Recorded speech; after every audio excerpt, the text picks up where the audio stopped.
অনেক রোগী আমাদের কাছে চেম্বারে আসে, আমরা দেখেছি যে তাদের জয়েন্ট রিপ্লেসমেন্ট ছাড়া আর কোনো উপায় নেই। অর্থাৎ তাদের হাঁটু বা নি জয়েন্ট বা শোল্ডার জয়েন্ট বা এলবো জয়েন্ট যেটাই হোক, সেটি ক্ষয়ের এত শেষ পর্যায়ে চলে গেছে যে তাদের ডেফিনেটলি জয়েন্ট রিপ্লেসমেন্ট করতেই হবে, মানে ডেফিনেটিভ ইন্ডিকেশন আছে। তো তাদেরকে যখন জিজ্ঞেস করি যে আন্টি বা আঙ্কেল আপনি জয়েন্ট রিপ্লেসমেন্টে যাচ্ছেন না কেন, তারা ফিনান্সিয়ালি সলভেন্ট। তো তারা একটি কথা বলে যে আমরা শুনেছি যে জয়েন্ট রিপ্লেসমেন্ট করলে নাকি মানুষ আজীবনের জন্য পঙ্গু হয়ে যায়, আর কোনোদিন হাঁটতে পারে না। তো জিনিসটা শুনে আমি মনে মনে হাসি, কিন্তু আমার মনে একটা খটকা লাগে যে আসলে বিষয়টা কি, মানুষের মনে এই ধরনের একটা মিথ কেন ঢুকে গেল। তো অনেক কাছে জানতে চাই যে আসলে বলেন তো যে কি ঘটনা, জয়েন্ট রিপ্লেসমেন্ট করে হাঁটতে পারেনি কেন, এরকম কোনো রেকর্ড আছে কিনা। তো তারা বলে যে হ্যাঁ, জয়েন্ট রিপ্লেসমেন্ট করছে কিন্তু সে হাঁটতে পারেনি, সে খোড়া বা পঙ্গু হয়ে গেছে।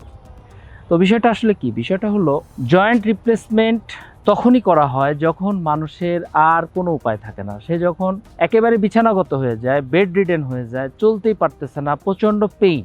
তো আপনি জয়েন্ট রিপ্লেসমেন্টের পরে তো এই আশা করতে পারেন না যে আপনি দৌড়াবেন, পাহাড়ে উঠবেন, আপনি ঠিক 16 বা 20 বছরের যুবকের মতো আপনি সেই রকম হাঁটু বা নি পেয়ে যাবেন। আপনি এটি কিন্তু আশা করতে পারেন না। একটা আর্টিফিশিয়াল জয়েন্টের কিছু লিমিটেশন আছে।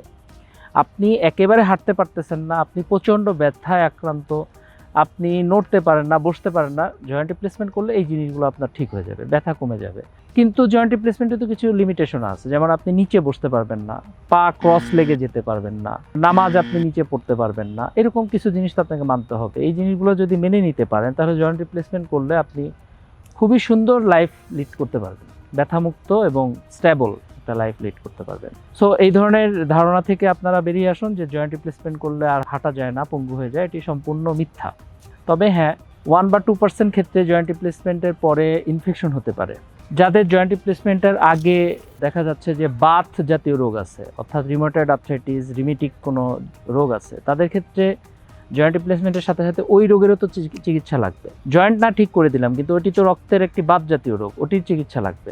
সো কম্বাইন্ড চিকিৎসা করলে জয়েন্ট রিপ্লেসমেন্ট অবশ্যই ভালো রেজাল্ট আনতে পারে। ধন্যবাদ সবাইকে।